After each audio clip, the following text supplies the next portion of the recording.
الله الرحمن الرحيم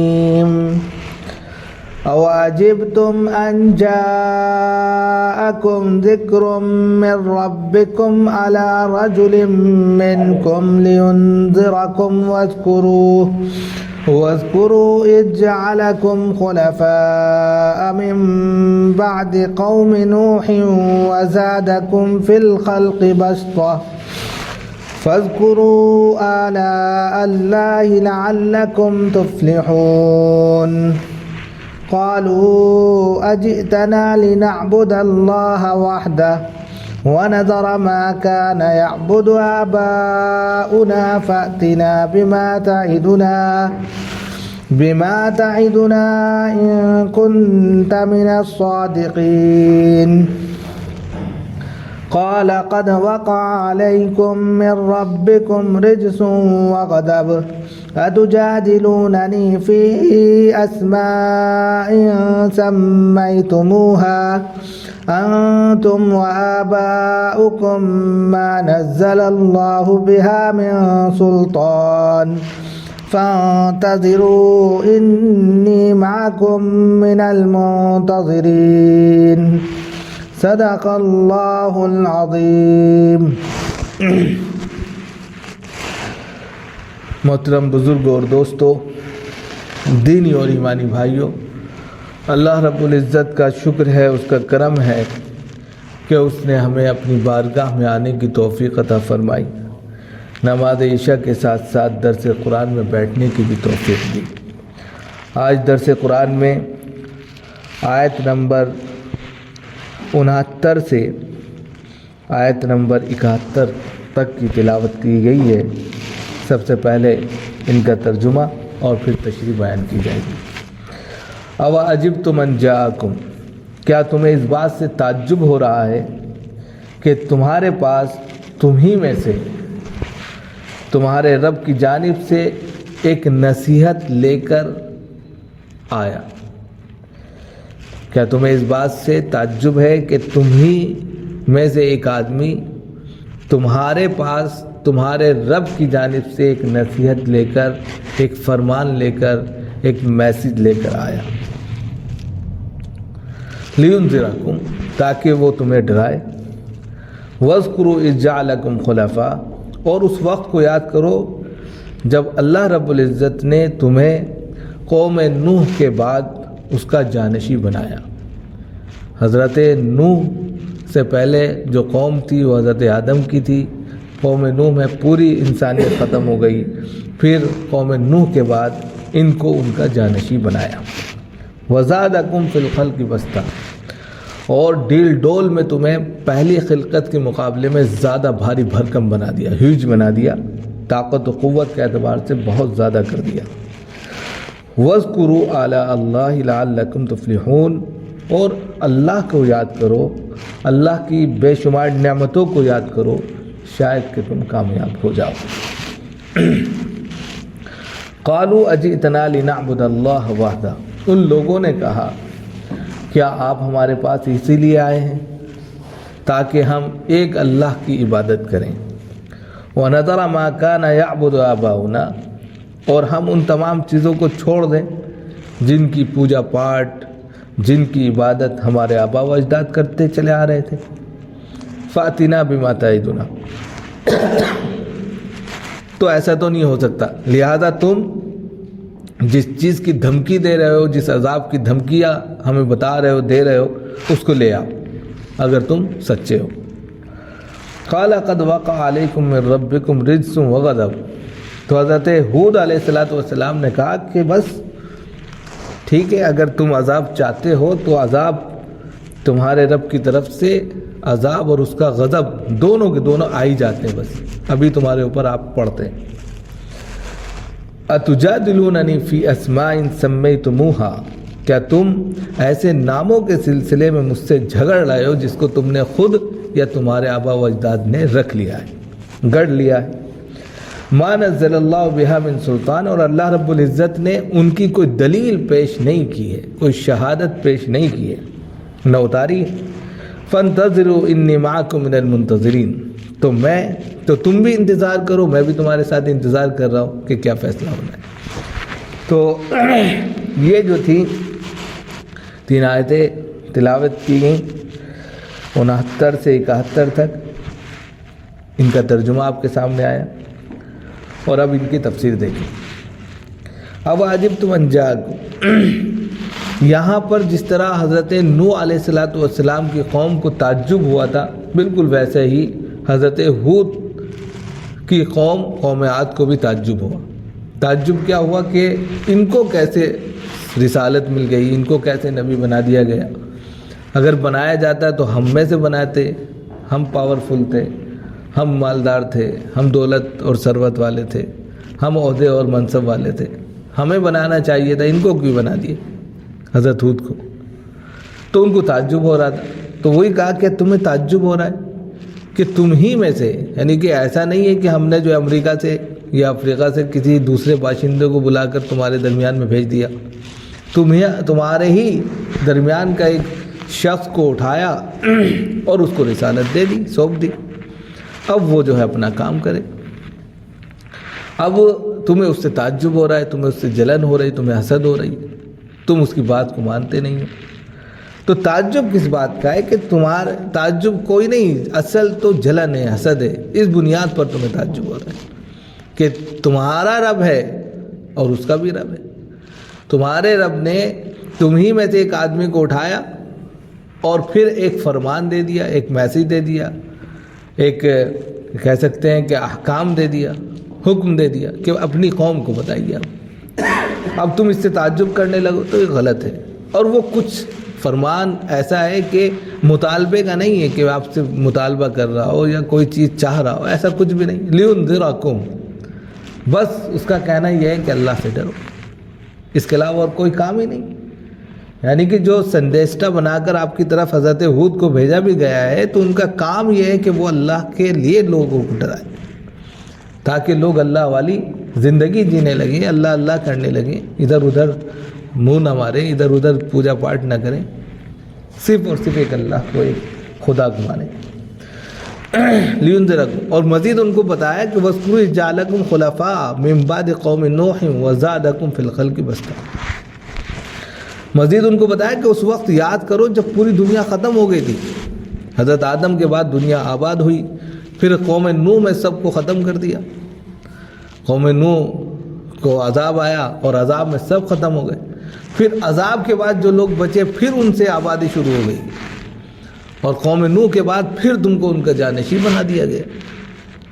گویا کہ ان کی جتنی بھی سلطنت تھی، ان کی جتنی دولت تھی، ثروت تھی، جائیداد تھی، سب اس کے تم وارث ہو گئے، جانشین بنایا، ہر چیز تمہیں دی، اور مزید تمہارے ساتھ میں یہ کرم کیا گیا وَزَادَكُمْ فِي الْخَلْقِ بَسْطَةً، کہ تمہیں ڈیل ڈول کے اعتبار سے، اپنی ساخت کے اعتبار سے، اپنی خلقت کے اعتبار سے پہلے کے مقابلے میں زیادہ وزنی، زیادہ بھاری بھرکم، طاقت اور قوت والا بنایا گیا۔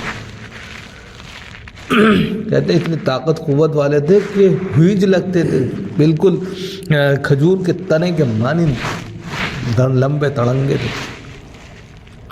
لم یخلقھا مثلھا فی البلاد، دوسری جگہ سورہ فجر میں بتایا کہ ان جیسا کوئی پیدا ہی نہیں کیا گیا آج تک، اور وہ اس چیز پر گھمنڈ تکبر کرنے لگے، من ہوا اشد منا قوہ، انہوں نے کہا ہم سے زیادہ طاقتور کون ہے، کون ہو سکتا ہے،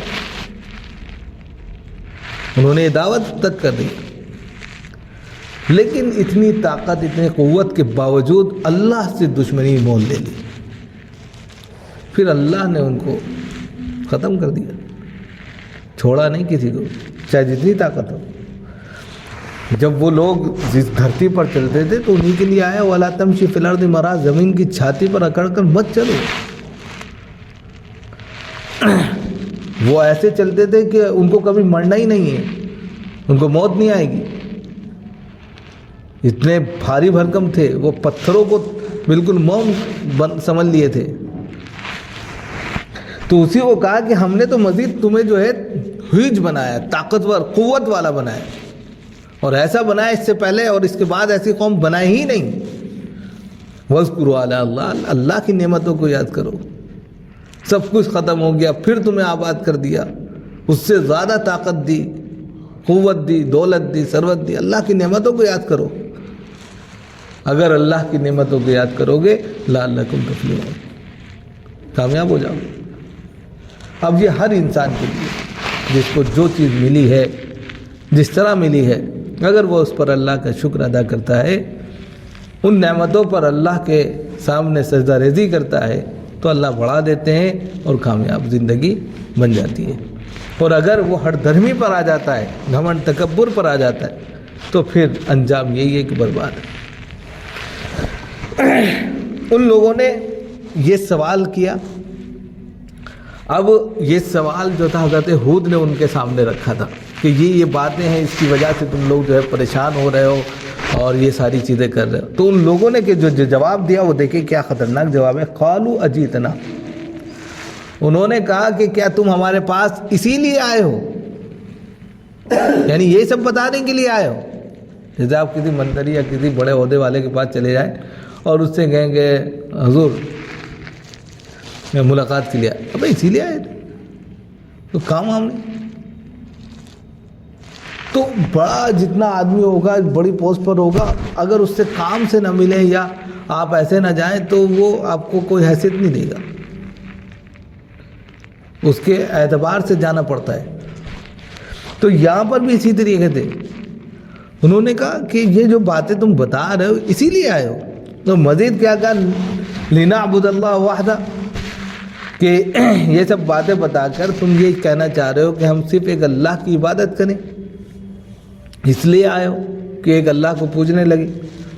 تو تم تو جانتے ہو تمہارے اور ہمارے ماں باپ سب ایک ہی کیٹیگری کے ہیں، ایک ہی خاندان ہے. ہمارے آبا و اجداد کس کو پوجتے تھے، کس کی پوجا کر رہے تھے، کس کی عبادت کر رہے تھے، ہم ان کو چھوڑ دیں اور تمہاری بات مانیں. تو وہی کہا کیا تم اس لیے آئے ہو ہمارے پاس کہ ہم صرف ایک اللہ کی عبادت کریں اور ان تمام چیزوں کو چھوڑ دیں جن کی پوجا، جن کی عبادت، جن کی پرستش ہمارے آبا و اجداد کرتے تھے، ان کو چھوڑ دیں ہم. گویا کہ تم اپنے خاندان سے، اپنے گھر سے، اپنے باپ کی اولاد ہونے کے اعتبار سے جن کے آپ کے آبا و اجداد عبادت کرتے ان کے باپ ہو گئے، ہم تو نہیں چھوڑیں گے. اور آج یہی ہر زمانے میں یہی رہا ہے کہ اس وقت بھی حضرت نوح علیہ السلام کی قوم نے بھی یہی کہا تھا کہ ہم اپنے آبا اجداد کی عبادتوں کو کیسے چھوڑ سکتے ہیں، ان کی بندگیوں کو کیسے چھوڑ سکتے ہیں، وہ جن کی پوجا کرتے تھے ہم ان کو کیسے بھلا سکتے ہیں. کفار مکہ نے بھی یہی کہا تھا، ہم لات، عزا، منات، انہوں نے یہ بت بنائے تھے، لات، عزا، منات، کفار مکہ نے، کہ ہم ان کی پوجا کیسے چھوڑ سکتے ہیں، ہمارے آبا و اجداد ان کی پوجا کرتے آئے ہیں، ہم ان کو نہیں چھوڑیں گے. یہی بات انہوں نے کہی. تو تقلید جو ہوتی ہے، رسم و رواج، آج دیکھتے ہیں سماج میں رسم و رواج چل رہی ہے کہ ہمارے ابا یہ کرتے تھے، ہمارے دادا نے یہ کیا، فلاں نے یہ کیا، اب وہی ہم کر رہے ہیں. اگر نہیں کریں ارے کیا کہیں گے، دیکھو اپنے دین سے ہٹ گیا، اپنے بزرگوں کے نقش قدم سے ہٹ گیا، باغی ہو گیا.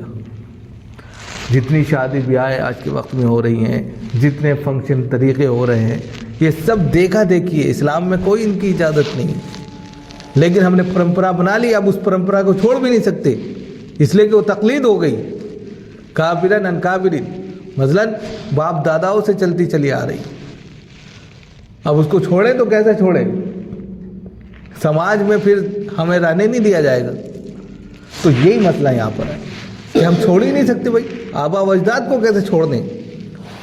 ہم نے اپنے ابا کو، دادا کو، پردادا کو، سب کو ان کی پوجا کرتے، پاٹ کرتے دیکھا ہے، تو ہم کیسے ان کو چھوڑ دیں؟ اور تم کہہ رہے ہو صرف اللہ کی عبادت کرو. بات سمجھ میں نہیں آ رہی.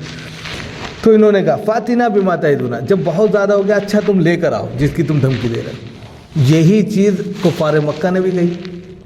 ان کو ہونا تو یہ چاہیے تھا اللہ کے حضور غلطی کرتے، توبہ کرتے، اللہ ہمیں معاف کر دیجئے، ہم عذاب نہیں چاہتے، جیسے قوم یونس نے کیا تھا. سب کے سب باہر نکل گئے، اللہ کے سامنے رونے گڑ گڑانے لگے، اللہ نے معاف کر دیا. حضرت یونس کی پکڑ ہو گئی اس میں. لیکن یہ قوم کیا تھی؟ دعویٰ کر رہی ہے، مزید ان سے مطالبہ کر رہی ہے کہ جاؤ لے کر آؤ عذاب. عذاب لے کر آؤ۔ کفار مکہ نے بھی یہی کہا، مکہ میں جب آپ صلی اللہ علیہ وسلم نے ان سے بہت سے چیزیں بتائی تو کہا ہمارے اوپر برسائیے، پتھر برسائیے، آگ برسائیے، عذاب لے کر آئیے۔ انہوں نے بھی یہ مطالبہ کر دیا۔ تو ہر زمانے میں یہ چیزیں رہی ہیں کہ لوگ سدھرنے کے بجائے، اللہ کے طرف رجوع کرنے کے بجائے مزید اس کے خلاف ہو گئے، اور یہاں پر بھی ایسے ہی ہوا۔ تو انہوں نے ڈائریکٹ کہہ دیا کہ جاؤ، جس کی تم دھمکی دے رہے ہو لے کر آؤ، اور مزید یہ بھی کہہ دیا ان کو تم صادقین، اور لے کر ہی آنا اگر تم سچی ہو، ورنہ تمہیں جھوٹا مانیں گے ہم۔ یعنی کہ مزید ان کو ورغلا دیا، ان کے اوپر گویا کہ ایک الزام بھی لگا دیا۔ قال قد وقع علیکم من ربکم رجس وغضب، تو انہوں نے حضرت ہود نے کہا کہ ٹھیک ہے، بس تم نے کہہ دیا نا، حجت تمام مجھ سے جو کہا گیا میں نے وہ میسج پہنچا دیا۔ فلیبلغ الشاہد الغائب، جیسے آپ صلی اللہ علیہ وسلم سے کہا گیا کہ جو یہاں موجود ہیں وہ غائب تک پہنچا دیں۔ بلغوا انی ولو آیا، آپ صلی اللہ علیہ وسلم نے حجۃ الوداع کے موقع پر کہا تھا کہ ایک آیت، چھوٹی سی بات بھی ہو دوسروں تک پہنچا دے، اپنے تک محدود نہ رکھیے۔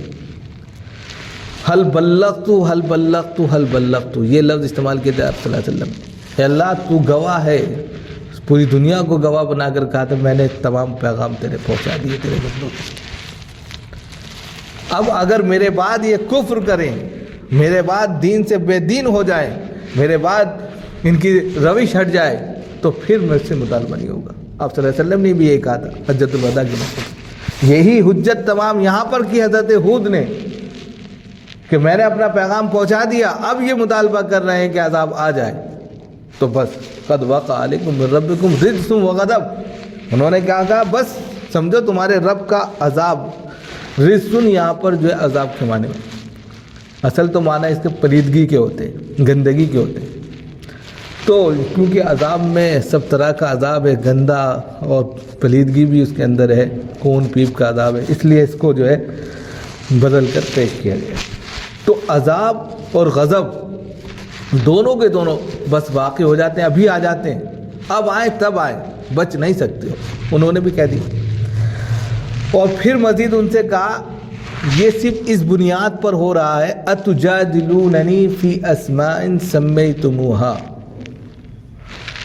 انتم وآباؤکم، یہ صرف اس بنیاد پر تم مطالبہ کر رہے ہو عذاب کا کہ تم مجھ سے جو جھگڑ رہے ہو وہ صرف ان چند معبودان باطل کے سلسلے میں جھگڑ رہے ہو جن کو تم نے اور تمہارے آبا و اجداد نے نام رکھ لیے، یہ فلاں یہ فلاں یہ فلاں۔ جس طرح کفار مکہ نے لات عزا منات نام رکھ لیے تھے بت کے، پتھروں کے، اور ان کو اپنا معبود مان لیا تھا، اسی طرح انہوں نے بھی چند بت بنا لیے تھے، ان کو اپنا معبود بنا لیا۔ حالانکہ اللہ نے کہہ بھی دیا ما نزل اللہ بہا من سلطان، اللہ تعالیٰ نے ان کے سلسلے میں، یعنی جن کو تم نے بھگوان اور ایشور کا روپ دے دیا ہے، کوئی دلیل پیش نہیں کی، کوئی حجت نہیں اتاری کہ یہ اللہ ہے، ان کو پوجو، کہیں نہیں ہے۔ اگر تم نے اپنے سے گڑھ کر یہ نام رکھ کر ان کی پوجا پاٹ شروع کر دی ہے تو یہ تمہارا اپنا گڑھا ہوا دین ہے، اپنا اختیار کیا ہوا دین ہے، اللہ کا بھیجا ہوا دین نہیں ہے۔ فانتظروا انی معکم من المنتظرین، ٹھیک ہے تم بھی انتظار کرو، میں بھی انتظار کر رہا ہوں، جو حق پر ہوگا فیصلہ اسی کے حق میں ہو جائے گا۔ تو اس طریقے سے انہوں نے بات کو مکمل کی۔ ابھی ایک آیت رہ گئی ہے، وہاں پر جا کر پوری بات ہوگی کہ پھر بعد میں ان کا کیا ہوا۔ تو کہنے کا مطلب یہی ہے کہ پہلے کی قومیں ہوں یا کفار مکہ کے وقت کی قومیں ہوں، ہمیشہ اسلام اور اللہ والی زندگی سے ایک دوسرے سے کٹ کر چھٹ کر ہی لوگ رہتے رہے ہیں، اور اسلام اور دین کے تعلق سے لوگ ہمیشہ سے دشمنی رہے ہیں، لیکن فی نفسی اللہ ہمیشہ سے لوگوں کو یہ باتیں بتاتا رہا۔ اس میں سے کچھ لوگ ایسے نکل کر سامنے آتے جو اللہ کی بھکتی کرتے، اور انہی سے دنیا آباد رہتی۔ اللہ تعالیٰ ہم سب کو عمل کی توفیق دے۔